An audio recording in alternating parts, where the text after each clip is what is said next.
표창원의 뉴스 하이킥 3부 경제를 속속들이 파헤치는 코너죠. 경제 프로파일링 김윤경 기자, 김치형 기자, 김유리 리포터 세 분과 함께합니다. 어서 오세요. 안녕하세요. 네, 지난 주말 정말 날도 좋고 화창하고 아름다운 꽃이 만개한 주말이었는데 맞아요. 김유리 리포터 네. 어디 애기랑 좀 나들이 좀 다녀오셨어요? 사실 저는 조금 그 코로나로 거리두기 해제됐어도 네. 아직 마음은 좀 해제가 안 돼서 아. 계속 집에만 있다가 어제 정말 오랜만에 예. 한강 나들이를 갔는데요. 한강 시민공원. 많이 나오셨죠? 사람 정말 많이 그렇죠. 나오셨더라고요. 네. 전 깜짝 놀라서 돗자리 펼 데가 없더라고요. 정말. 맞아요. 예, 그 정도였어요. 네. 김윤경 기자님은 뭐 특별한 주말 보내셨습니까? 아니요, 특별하진 않았고 저도 잠시 나가는데 네. 버스 안에서 그냥 봄바람을 잠시 이렇게 맞으며 그래도 좋죠. 예, 예. 그래도 좋더라고요. 맞아요. 예. 저도 김치영 저- 기자님 뭐 특별한 주말 보내셨죠? 저는 뭐 셋째 돌도 와. 있었고요. 아, 축하드립니다. 축하드립니다. 셋째라 조용히 가족끼리 보냈고요. 그리고 미리 어린이날 조금 아, 애들 데리고 놀이공원 네. 잠깐 아. 다녀왔습니다. 네. 현명하시네요. 그날 가면 완전히 뭐 그렇죠. 인상이 될 텐데. 그렇죠. 연륜이 있으시네요, 확실히. 이 방송 들으시는 청취자 여러분들께서도 편안하고 즐거운 주말 보내셨기 바라고요. 지금 저희 경제 프로파일링도 유튜브로 생중계되고 있습니다. 유튜브 댓글도 저희가 실시간으로 다 확인을 하고 있으니까요. 유튜브에서 표창원의 뉴스 하이킥을 검색해서 들어와 주시면 감사하겠습니다. 김유리 리포터 네. 첫 번째 이슈 전해주실까요? 네. 경제 성장률이 둔화하는 가운데 물가가 급등하는 이른바 스태그플레이션, 줄여서 S의 공포가 세계 경제를 엄습하고 있습니다. 우리 경제도 예외는 아니라서 4%대 물가와 성장률 둔화가 현실화할 것이라는 전망 속에 금융시장도 무척 불안한 모습입니다. 요즘은 특히나 경제 쪽 안 좋은 소식만 계속 들려오네요. 금융시장 불안. 무섭다라는 표현을 쓸 정도로 예. 네. 특히 오늘 환율, 그러니까 외환 시장에서 환율이 네. 그러니까 달러원 환율이 장중에 1,250원을 터치를 했어요. 아. 그리고서 1,249.9원으로 마감이 됐는데 예. 한 2년 만에 최고치거든요. 와. 네. 1,250원, 1,300원도 지금 넘볼 그럴 기세로 지금 아이고. 계속 달러가 오르고 있는데 네. 뭐 이유는 일단 미국의 금리 인상이 큰 폭으로 음. 또 빠르게 진행될 것이라는 예상이 있고 네. 또 여기에다가 이제 위안화 가치 같은 게 좀 내려가고 있거든요. 엔화도 그렇고. 그러니까 네. 상대적으로 달러 가격이 더 올라가는 그런 아. 측면도 있습니다. 그래서 예. 지금 환율이 상당히 관심사고 무서울 정도로 좀 치솟고 있다. 네. 예. 근데 저도 지금 직구로 뭘 구입할 게 있어서 네네. 이걸 원화로 사야 되나 네. 달러로 사야 되나 계속 고민하고 있었는데 달러를 갖고 계신다면 당연히 달러를 사야 되는데 원화로 사는 게 네. 예. 근데 어쨌든 환율이 오르면 물가가 또 같이 그렇죠. 비상이잖아요. 그래서 수입하는 가격이 오르니까 또 우리나라 물가도 영향을 줄 것 같고요. 일반적으로 보면 말씀하신 대로 뭐 수입하는 데 있어서 조금 불안한 부분은 있는데요. 네. 우리나라 산업 자체가 이제 예전하고 달리 또 수출하면 또 유리한 부분이 있어서 원자재를 수입하는 데는 부담스럽고 네. 파는 데 있어서는 도움이 되고 그래서 좀 상세가 되는 부분도 있고요. 예. 또 주요 기업들은 해외 공장들을 많이 두고 있어서 이 환율 영향을 조금 덜 받는다 이렇게는 얘기는 하는데 그래도 어쨌든 환율이라는 게 우리나라의 대외 경제력을 나타내주는 지표 중에 하나거든요. 네. 그렇다 보니까 이렇게 원화의 값어치가 계속 떨어지는 거는 부담스러울 수밖에 없고 음흠. 최근에 이렇게 원화의 값어치가 떨어지는 건 그러니까 환율이 원달러 환율이 이렇게 급하게 오르는 거는 아까 말씀하신 것처럼 미국의 금리 인상이라는 요소가 하나 있고요. 예. 또 하나는 지금 이 시기가 국내 기업들이 배당금을 내주는 시기거든요. 그래서 외국인 투자자들이 이 배당금을 원화로 받아서 이걸 달러로 교환해 나가는 상황입니다. 그러니까 두 가지가 네. 같이 결합되면서 예. 원달러 환율의 상승 압박이 굉장히 강한 상황인데 네. 아까 말씀하신 것처럼 이게 뭐 그러면 1,300원까지 갈 것이냐 전문가들은 그렇게 보지는 않는 것 같아요. 당국이 그러니까 금융당국이 1,250원 선을 터치하기 시작하면 조금 개입을 하거든요. 네. 구두 개입도 하고 실제로 달러를 좀 예. 내놓기도 하고 이러면서 뭐 물론 그렇게 하는 거는 미국에서 봤을 때 환율 조작이다라고 얘기는 하지만 그거는 우리 산업을 위해 보호를 또 해야 되는 부분이기 때문에 네. 금융시장 안정을 위해서 그러면 또 조금 떨어졌다가 이런 상황이 계속 유지되지 않을까 싶습니다. 네. 네. 김치영 기자님 말씀 들으면 그래도 조금은 안심은 되긴 하는데 네. 앞서 김유리 리포터가 스태그플레이션의 네. 공포 이야기를 해주셔서 S의 공포 이렇게까지 얘기들을 무슨 하는데 영화 네. 제목인 것 그러니까 같아요. 예전에는 이제 뭐 리세션, 경기 침체다 그래서 아래 공포 뭐 네. 이랬는데 그때 이제 물가는 많이 안 오르고 예. 경기가 침체하는 그런 경기 침체라면은 네. 이번에는 물가도 오르고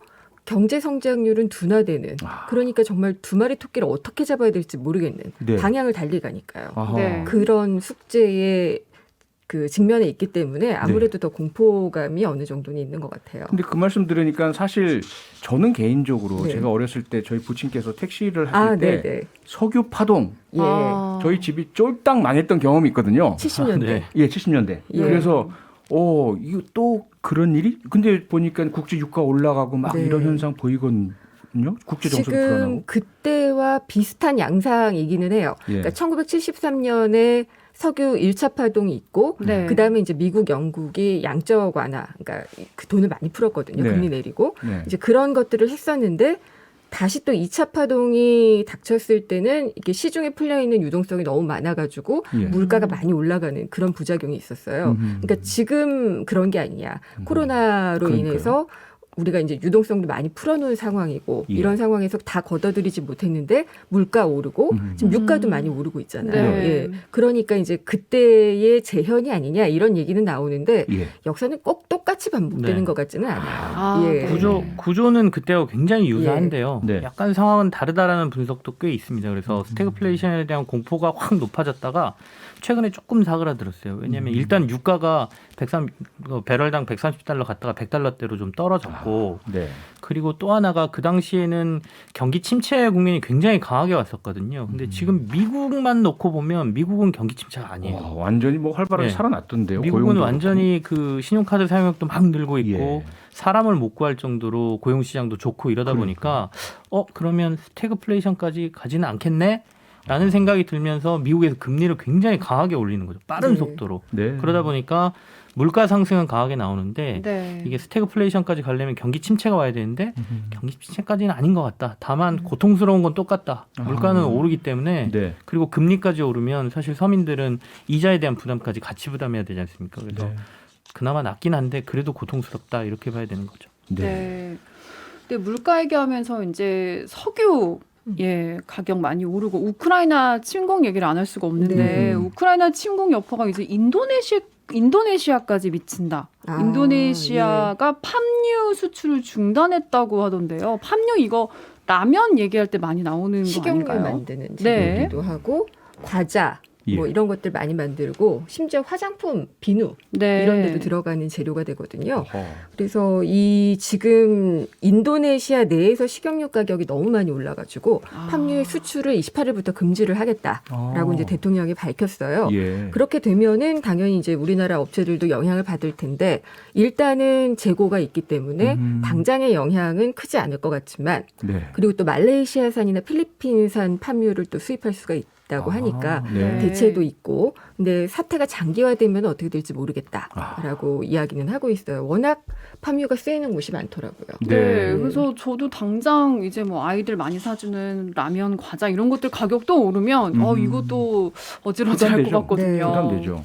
이게 뭐 팜유만 얘기가 아니어서 예. 밀부터 네. 시작해서 농산물 그렇죠. 가격 다 오르잖아요. 네. 그러다 보면 라면은 기름으로만 튀기는 게 아니라 밀로 일단 만들어야 되니까 그쵸. 그래서 물가 상승 압박이 굉장히 강하다. 유가는 이미 올라 있고 네. 농산물 가격이 네. 오를 거고 공급망은 불안하고 이러다 보니까 계속해서 뭔가가 잘 안 맞고 어긋나면서 가격을 인상시킬 요소들은 계속 있어서 네. 그 부분이 이제 인플레를 자극할 상황이다 네. 이렇게 봐야 되죠. 농산물발 이제 그 물가 상승? 인플레이션을 예. 얘기를 하게 되면은 이제 계란 가격 이야기를 많이 하는데 계란 정말 한 판 가격이 또 되게 많이 올랐거든요. 네. 라면에 계란 넣기도 겁나지는 이렇게 표현을 하면 될지 모르겠지만 예. 어쨌든 이제 그 에그는 아니지만 에그플레이션 네. 이것까지 이제 밥상 물가를 자극을 하고 있다는 것은 일단은 상기를 하고 있어야지 될 현상인 것 같습니다. 예. 네.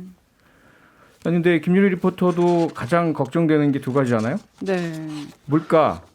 그쵸. 다른 쪽으로는 그걸 물가에 대응할 수 있는 보수 월급. 네. 근데 월급은 안 오르고 물가만 오르니까 이거 치솟는 물가를 잡을 방법은 없는 걸까요? 어떻게 해야 되죠? 경제학적으로는 사실 물가를 잡는 방법은 금리 인상밖에 없다 이렇게 경제학자들이 얘기를 하거든요. 네. 그리고 과거의 경험상 물가가 올랐을 때 해보니 금리 인상이 답이더라. 이래서 이제 금리들을 강하게 올리고 물가를 잡기 위한 건데 네.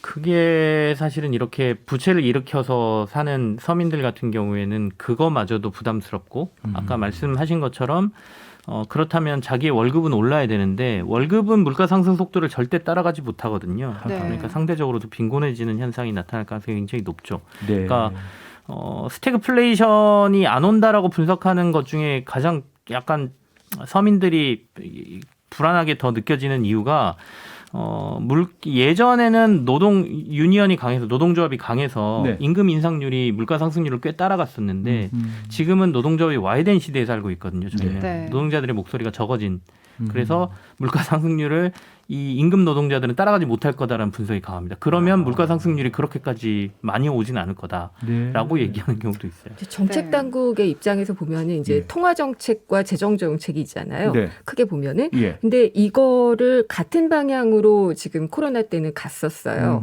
풀고 네. 내리고 예. 하는 쪽으로 갔었지만 지금은 그렇게 갈 수는 없는 상황이 됐다. 그래서 이제 탈동조화가 일어나야지 된다라는 얘기가 나오고 있고요. 네. 근데 통화 정책은 이제 미국 연준에서 많이 쓰는 표현인데 too blunt하다라고 영어로 이야기를 해요. 너무 갑작스럽고 심하고 강하다. 아니요, 그러니까 예. blunt라면 약간 좀 그 무딘. 네. 그러니까 야채 썰 때도 잘 안 들고 고기 썰 때도 잘 안 들고 그런 예. 칼이다라는 그런 예. 표현들을 좀 하거든요. 예. 근데 그런 걸 보면은 통화 정책으로 전체적인 물가를 잡을 수는 있겠지만은 마이크로한 부분까지는 디테일하게 잡을 수 없다라는 이야기를 그렇게 연준이 표현을 해요. 네. 그러니까 통화 정책도 그렇게 움직일 것이고 예. 정책 당국은 이 마이크로한 부분, 부동산은 부동산, 예. 뭐 금융이면 금융 이런 부분들을 좀 미세하게 정책들을 잘 짜야지 된다. 그 점이 지금 새 정부에서 아마 제일 숙제일 겁니다. 바로 네. 그거 뭐 미국만 얘기 아니잖아요. 예. 지금 새 정부 윤석열 정부 출범을 하는데 금리를 올려서 물가를 잡으려고 하면 경기 위축이 올 것이고 또 경기를 살리려고 돈을 풀면 또 이게 물가가 네네. 그렇죠 올라갈 테고 이거 잘할 수 있을까요, 윤석열 경제팀? 굉장히 힘든 상황이죠. 그래서 앞으로 어떻게 해낼지에 대한 이제 고민들이 많을 텐데 네. 결국엔 저는 물가는 지금 뭐 IMF가 어제 한 4%대 정도를 예상했다라는 뉴스들이 나왔거든요. 예. 그래서 정부가 보통 물가의 목표를 2에서 3%대를 잡습니다. 이대로 가려면 내년 하반기나 돼야 한국은 2, 3% 물가로 갈 거다라고 하는데 예. 4%만 유지해도 굉장히 선방한다라고 보입니다. 아하. 미국도 그렇고요. 그래서 네. 그 정도의 물가 상승률을 목표로 하고 다만 아까 말씀드린 대로 서민층이 무너질 가능성에 대해서에 대한 보호책들 그렇죠. 거기에 대한 대비책들은 정부가 조금 마련을 해야 되지 않나 싶습니다. 네, 잘 하기를 바라고 기대하겠습니다. 김유리 리포터 두 번째 네. 이슈로 넘어가 볼까요? 네. 사회적 거리두기가 사실상 종료되면서 유통가의 명암이 엇갈리고 있습니다. 봄나들이 수요까지 맞물리면서 화장품과 스포츠, 레저 관련 제품 매출이 증가하는 반면 외식 증가와 함께 배달앱 이용은 감소하고 있습니다. 네, 뭐 당연한 거겠지만 그동안 정말 침체됐던 여행 상품 이제 네. 수요도 늘고 있고 나들이 놀이 관련 제품도 당연히 많이 팔리겠죠. 네. 지금 그래서 뭐 인터넷 몰마다 발표를 하는 걸 보면은 매출들이 스포츠 레저 카테고리에서도 상당히 많이 늘고 있고 아하. 네. 여행 상품도 장거리 여행 상품들이 네. 많이 팔리고 있다고 그런 예. 얘기가 들리고 있고요.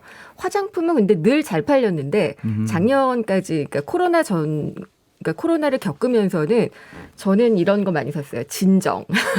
피부를 진정해주고 마스크로 마스크 때문에 지친. 트러블이 예. 많이 났어요. 그러니까 그런 거를 많이 팔았고요. 이번에는 이제 마스크를 벗게 될 가능성이 좀 있으니까 아하. 색조 화장품이 많이 팔리고 색조. 있다. 저 립스틱 정말 하나 새로 장만하고 싶거든요. 2년 동안 정말 한 개도 안 샀어요. 아, 네네. 마스크 쓰니까요. 네, 예. 살 필요가 없어서. 꾸준한 화장품 매출은 그쪽에서 또 늘어날 예정인 것 같습니다. 아, 네. 예. 근데 여행 수요 같은 경우는 진짜 네. 저도 그렇고 많은 분들이 진짜 벼르고 계시잖아요. 별로죠. 네네. 별로죠. 예, 여행 수요는 늘면 늘었지 줄진 절대 않을 것 같은데 너무너무 그동안 기다리시고 네. 답답했다 하시는 분들 정말 많으시잖아요. 많으시죠. 네, 맞습니다. 여행 수요는 지금 아마 폭발적으로 증가할 가능성이 높다. 이미 정부에서 여행 항공편들이 정상적으로 돌아가는데 50%까지는 빨리 증편을 하고 노선을 회복하겠다라고 대책도 발표했고요. 예. 실제로 오늘 뭐 여러 항공사들이 노선을 새롭게 추가한다는 뉴스도 나왔고요. 예. 월스트리트저널에서 지난주엔가 재미있는 섹션의 기사가 하나 나왔었는데 이 올해 여름 휴가를 계획하는 분들에게 5가지 팁을 주겠다. 예. 그 1번이 지금 당장 예매하래요. 늦기 전에. 티켓 비싸다. 티켓 값이 예. 매일매일 오르기 때문에 지금 사야 제일 싸다 할 정도로 항공 수요가 지금 늘어나고 있을 정도로 국제선은 가격이 계속 뛰고 있어서 그러겠네요. 이 폭발적인 아마 소비 수요, 특히 여행에 대한 수요는 더 늘어날 걸로 보입니다. 네. 네. 그런가 하면 배달 앱 이용 확실히 줄어들 수밖에 없을 것 같고요. 사람들도 지금 그렇죠. 이제 좀 나가서 같이 먹자, 예. 외식 좀 하자 이런 분위기 많잖아요. 그러니까 수수료 이야기를 저희가 지지난 시간에도 했었던 것 했었죠. 같은데 예. 이제 네. 배달앱 업체들은 어쨌든 적자를 보면서 계속 마케팅을 하면서 그러면서도 이제 수혜를 받아왔었는데 네. 이제는 호시절이 좀 지나가나 싶은 그런 통계들이 좀 나오고 있어요. 예. 네. 아무래도 앱으로 시켜 먹는 것보다는 나가서 외출을 하고 네. 수수료도 아끼자라는 그런 사람들이 많기 때문인데 그렇죠. 자영업자들 같은 경우에 이제 그 홀에 있는 알바생들을 네. 두지 않았다가 음. 이제 그쪽도 수요가 생기게 되니까 예. 해야지 되는데 배달도 매출은 줄어드니까 음. 어떻게 맞춰야지 될지 좀 고민들이 좀 많은 것 같아요. 아. 네. 근데 사실 외식을 많이들 기다리신 것도 있었지만 말씀하신 대로 배달 수수료 문제 때문에 요거 좀 자성의 목소리가 나오기도 하고 네, 배보다 예. 배꼽이 더 컸다 네. 이런 네, 얘기 그리고 많죠. 자영업자분들도 많이 팔아도 이거 별로 남는 게 없다 맞아요. 이런 얘기가 계속 나오고 있었잖아요. 구조적으로 어쩔 수 없이 배달을 시켜 먹을 수밖에 없는 상황이 좀 돼 있다가 예. 이제는 이 제한이 좀 풀려서 어느 정도는 이제 식당으로 가시는 분들도 생기고 하겠지만 아직 심리적인 부담은 조금 있거든요. 그리고 네. 완전히 해소되기까지는 시간이 좀 걸릴 테고요. 예. 또 사람들이 소비 탄력이라는 게 있어서 음. 한 번 사용한 것들은 계속 사용합니다. 아하. 그렇다 보면 배달앱도 이제 전 국민이 사용하는 어플이 돼 있고 네. 한번 사용해봤기 때문에 귀찮은데 뭐 시켜 먹지라는 수요는 좀 남아 있을 걸로 보이는데 바로 끊지는 못한다는 네. 말씀이잖아요. 피크가 올라갔던 거는 분명히 떨어질 좀더 거다. 내려가고. 그런 것들이 지금 현재 데이터상으로도 나오고 있다. 네. 3개월 연속 배달앱 사용자들이 줄고 있다라는 데이터가 있습니다. 예. 네. 또 좀 하나 변화가 예상되는 게 사람이지 않습니까? 좀 네. 전에 이제 김유리 리포터도 말씀하셨지만은 식당에서 네. 이제 서빙할 분들, 알바하실 분들이 필요해졌는데 이분들이 다른데 특히 뭐 서비스라든지 그 배달하시는 라이더라든지 예. 이쪽으로 많이 옮겨가신 분들 많으시고. 맞아요. 실제로 라이더 수입이 좋다 그래가지고 라이더 쪽으로 가신 택시 기사분들도 상당히 그렇죠. 많다고 이야기를 들었었고 예. 네. 젊은이들도 많이 하고 그랬는데 이제 이게 공급이 많아진 거예요. 네. 공급이 많아졌기 때문에 이 공급이 많아지면 가격이 내려갈 수밖에 없잖아요. 그렇죠. 그러니까 그런 이제 매매 사이트 같은데 예. 그 오토바이 같은 걸 내놓기도 한대요. 전기자동차 중고 같은 매물로 거. 예, 그런 나오는군요. 것도 이제 배달할 때 썼던 것들. 네. 그러니까 이제 라이더도 전성기는 지났다. 음흠. 이런 이야기들이 나오는 것이 네. 그런 걸로 좀 증명이 되고 있는 것 같아요. 예, 네. 예. 근데 실제로 자영업 하시는 분들 얘기 들어보면 그 구인난이 엄청 심하다. 네. 네. 예, 그 얘기를 진짜 많이 하시더라고요. 당장 서빙을 할 네. 알바생을 구하기 힘들고 직원 구하기가 힘들다라고 하는데 이거 좀 좋아질까요? 결국에는 그 가격적인 면이 서로 맞아 떨어져야 되는 거 아닐까 싶습니다. 그러니까 그렇죠. 라이더를 배달원으로 많이 가셨던 이유 중에 하나는 그쪽에서 벌이가 꽤 괜찮다라는 것 때문에 많이들 몰려가셨거든요. 그렇죠. 그리고 근무 환경도 그쪽이 조금 더 편한 거죠. 자기가 원하는 시간대에 원하는 것만 받아서 할 수 있고 예. 자유롭게 할 수 있다 보니까. 근데 이제 다시 흔히 말하는 홀서빙이라든지 이런 직업으로 다시 돌아가려고 하면 그때보다는 자유로움을 조금 더 포기하셔야 될 테고 아하. 과연 라이더에서 번 수입 정도를 거기서 해줄 수 있느냐의 문제가 발생하기 때문에 바로 네. 이전은 안 되겠지만 그래도 이쪽에서 일거리를 못 찾으시는 분들이 예. 그쪽 수요를 또 찾아서 이동하실 수가 있기 때문에 음흠. 점점 이제 뭐 그쪽 수요도 조금 더 늘어나지 않을까 이렇게 전망을 해봅니다. 근데 네. 요즘 식당을 가보면 아예 사람을 못 구하다 보니까 자동화, 뭐 네. 키오스크 방식 이렇게 바꾸시는 것들도 꽤 로봇이 많으시더라고요. 서빙하는 곳 진짜 많아졌어요. 다니고 그렇죠. 있죠. 네. 예, 로봇이 로봇이- 직접 음식도 갖다 주거든요. 정확도도 상당히 높아지고 있어서 예. 뭐 그런 부분이 이제 직업을 구하시려는 분들, 일자리를 구하시려는 분들의 일자리를 또 앗아갈 수도 있겠지만은 또 어느 부분에서는 또 창조해내는 예. 또 시장이 있을 수도 있을 것 같아요. 그러겠죠. 예, 그래서 그러겠죠. 그 시장을 빨리 찾아보는 게 더 좋지 않을까. 사실은 로봇이 더 걱정입니다. 그러니까 미래로 봤을 때 아까 네. 물가 상승에 대한 압박, 인건비에 대한 압박 얘기를 저희가 했지 않습니까? 예. 기업들은 당연히 뭔가 수익성을 더 확보하기 위해서 지출을 줄여야 되거든요. 맞아요. 그러기 위해선 자동화라는 거, 네. 로봇 사용하는 거. 그래서 비근한 예로 뭐 테슬라 같은 경우에는 하반기에 로봇들 상용화하겠다. 그다음에 로봇 택시를 내놓겠다. 뭐 이런 얘기를 하는 게 아이고. 결국엔 장기적으로 이런 여러 가지 압박을 줄이겠다는 얘기거든요. 알겠습니다. 네. 저희들 잠시 광고 듣고 바로 돌아오겠습니다. 김유리 리포터 네. 다음 이슈 하나 더 짚어볼까요? 네. 국내 5대 금융그룹이 지난 1분기에 5조 원대의 순이익을 기록하며 역대 최고 실적을 냈습니다.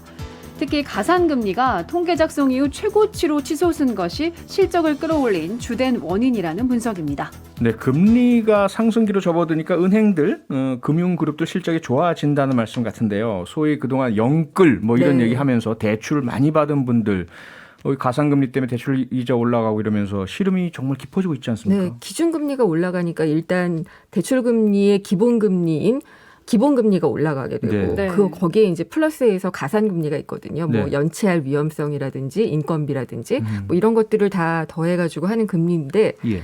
사실은 근데 은행들 많이 벌었다 그래가지고 이번 1분기에 5조 원의 순이익을 냈다고 하거든요. 예. 5대 시중은행이. 네. 근데 왜 다들 이게 꺼려지는 걸까요? 이게 생각을 해보면 은행이 많이 벌면은 은행은 사실은 이제 그 면허를 받아가지고 하는 되게 특수한 그렇죠. 산업이잖아요. 아무나 못하죠. 예.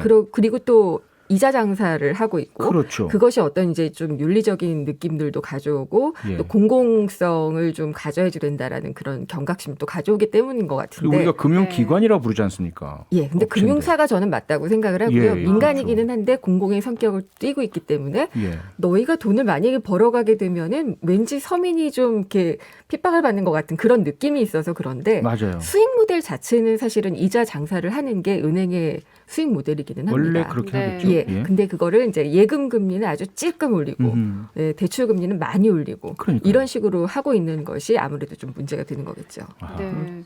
근데 은행의 사업이 네. 사실 생각해보면 단순하잖아요. 그러니까 돈을 맡기는 사람한테는 이제 이자를 주고, 그렇죠. 예, 그리고 돈을 빌리는 사람한테는 이자를 받고. 예. 근데 이제 말씀하신 대로 예금 금리는 이제 조금 주는 것 같고 있지. 네.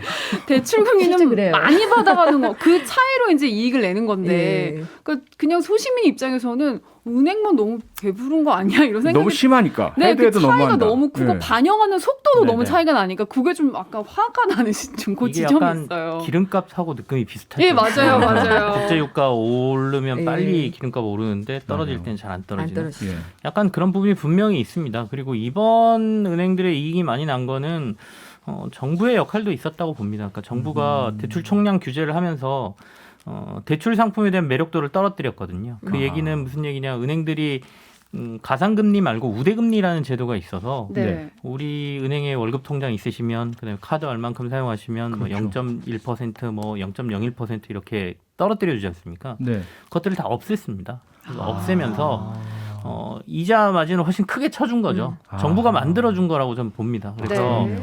은행들은 그 도리어 총량은 줄었지만 네. 우대금리를 없애면서 결국엔 가상금리를 높여받았기 때문에 이번에 아하. 이익이 크게 는 거고요. 네. 이제 그 상황에서 앞으로 기준금리는 더 오를 테고 네. 그리고 이제 총량 규제 어느 정도 없어지면서 대출도 풀어줬으니까 여기서 또 이익을 남길 수 있겠죠.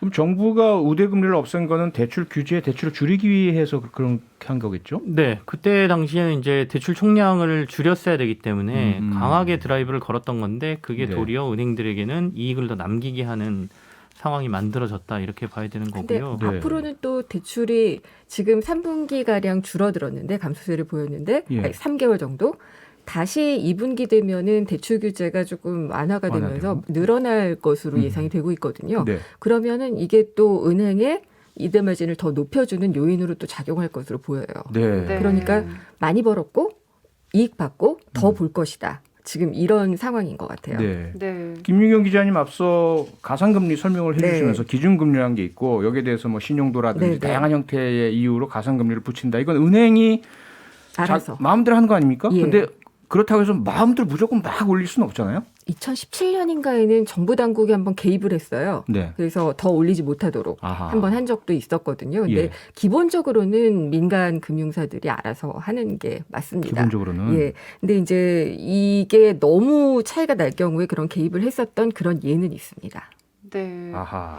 이게 또 은행들이 돈을 많이 벌었으니까 네네. 요걸 이제 주주한테 환원하겠다 이렇게 또 얘기가 나오고 있더라고요. 근데 요거는 은행 주주한테는 반가운 소식인데 사실 뭐 적금 든 고객들, 완전 대출 받은 반갑죠. 고객하고는 아무 상관없는 네. 얘기인 네, 거잖아요. 아무 상관이 그렇죠. 없어서 이거는 뭐 주주들한테는 반가운 소식이지만 아까 말씀하신 대로 이제 가상금리의 부분 좀 투명하게 될 필요가 있고 그래서 네.